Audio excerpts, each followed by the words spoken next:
रूस के दागिस्तान में यूक्रेन ने हमले किए हैं। रूस के वेयर हाउस पर भीषण अटैक किया गया है। रूस के 4 वेयर हाउस पर दागे गए हैं ड्रोन। यूक्रेनी हमले में वेयर हाउस में आग लगी है।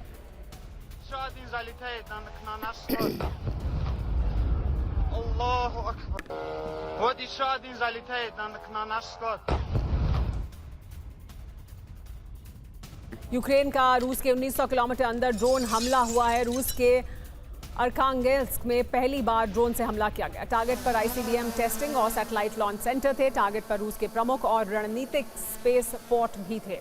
रूस ने 40 यूक्रेनी ड्रोन मार गिराने का दावा किया है।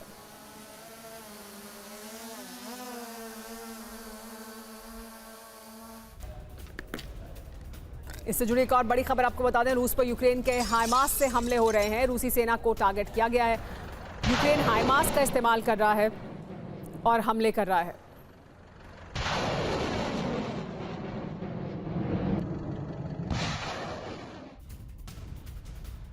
एक और बड़ी खबर आपको बता दें, यूक्रेन ने रूस का ड्रोन नष्ट किया है। रूस का शाहिद ड्रोन आसमान में ही नष्ट किया गया। ड्रोन नष्ट करने का वीडियो भी सामने आया है।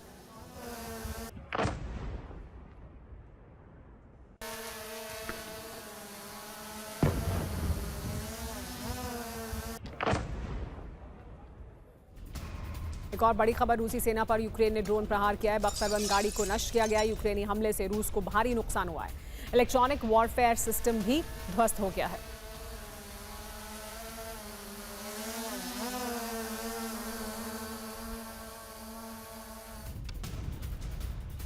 कीव से ब्रिटेन के पीएम एंडी बर्नम ने बहुत बड़ा ऐलान किया है। रूस से यूक्रेन की रक्षा करेगा ब्रिटेन। ने कहा है अमेरिका से यूक्रेन को पैट्रियट दिलाऊंगा।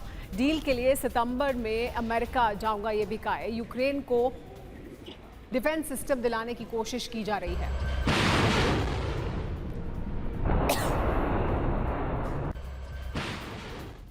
इस बीच एक और बड़ी खबर यह है कि ब्रिटेन और रूस के बीच टकराव और बढ़ने की आशंका है। अब यूक्रेन में बनेगी ब्रिटेन की स्टॉर्म शैडो मिसाइल।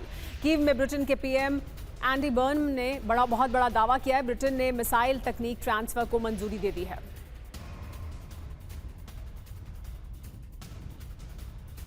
ब्रिटेन की मिसाइलों से रूस पर अब हमले होंगे यूक्रेन द्वारा।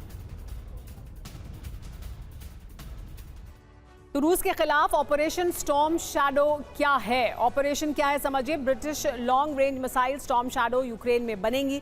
रूस के अंदर तक घुसकर हमले करने के लिए ब्रिटेन का यह बड़ा प्लान है। मिसाइल की सीक्रेट जानकारी यूक्रेन को देगा ब्रिटेन। इसका मतलब समझिए, ब्रिटेन के फैसले से यूक्रेन युद्ध के लिए खुद हथियार बनाएगा। ब्रिटेन के फैसले से यूक्रेन की पश्चिम पर निर्भरता और कम होगी। लेकिन जानना जरूरी है कि इससे पहले यूक्रेन को लॉन्ग रेंज ड्रोन दे चुका है ब्रिटेन। योल्का ड्रोन से रूस के अंदर लगातार हमले किए भी जा रहे हैं। अब सवाल यह है कि क्या ब्रिटेन के फैसले से रूस से टकराव और नहीं बढ़ेगा? क्या यूक्रेन का रक्षा कवच बनेगा क्या ब्रिटेन? क्या ऐलान किया गया है? एंडी बर्नम ने बड़ा ऐलान किया है। अगले महीने न्यूयॉर्क में ट्रंप से मुलाकात करूंगा, उन्होंने कहा है। सर्दियों से पहले यूक्रेन को पैट्रियट सिस्टम भी दिलवाए जाएंगे। मैं और यूरोपीय नेता ट्रंप को इंटरसेप्टर के लिए कहेंगे। रूस की क्रूज मिसाइल गिराने में प्रभावी है पैट्रियट और इसके लिए अमेरिका से बात करेंगे। बड़ी बात यह है कि यूक्रेन के पास इंटरसेप्टर मिसाइल लगभग खत्म हो चुकी है। ज़ेलेंस्की की अपील के बावजूद इंटरसेप्टर उसे नहीं मिले हैं। जरूरी जानकारी यह है कि अमेरिका इस वक्त ईरान युद्ध में फंसा हुआ है। ईरानी हमलों से बचने के लिए उसे पैट्रियट सिस्टम की जरूरत है, खुद के लिए भी। सवाल यह है कि क्या ब्रिटेन की अपील पर अमेरिका यूक्रेन की मदद करेगा? रूस अब यूक्रेन के हर हमले का हिसाब चुकता कर रहा है। यूक्रेन में रूस की तरह कई तेल रिफाइनरी तो नहीं है, लेकिन रूस ने अब वाइल्ड बेरीज के गोदामों पर हुए हमलों का बदला लेना शुरू किया है। रूस यूक्रेन में अब उसी का फॉर्मूला अपना रहा है और उस पर काम करना शुरू कर दिया है। यूक्रेन का मकसद रूस की सप्लाई लाइन को नष्ट करना था। अब यही मिशन रूस ने शुरू कर दिया है। बर्फबारी से पहले यूक्रेन को बहुत लाचार बनाने के मकसद से रूस ने यूक्रेन की सप्लाई लाइन को नष्ट करना शुरू कर दिया है। यूक्रेन की सरकारी डाक सेवा तक को निशाना बनाया गया है। फैक्ट्री, गोदाम और उसके बाद रिटेलर्स से घर घर तक सामान पहुंचाने के पूरे सिस्टम पर प्रहार हो रहा है। रूस अपने दुश्मन देश की पूरी सप्लाई सिस्टम को नष्ट करने का मिशन शुरू कर चुका है, जिसमें पहला टारगेट कारखाने है, दूसरा टारगेट गोदाम है तीसरा टारगेट शॉपिंग सेंटर्स हैं और चौथा वो नेटवर्क जो घर घर तक सप्लाई करने की जिम्मेदारी निभा रहा है। रिपोर्ट के मुताबिक पुतिन ने 4 अलग अलग टीमें बना दी हैं। पहली टीम का काम यूक्रेनी सेना से जुड़े कारखानों को नष्ट करना है।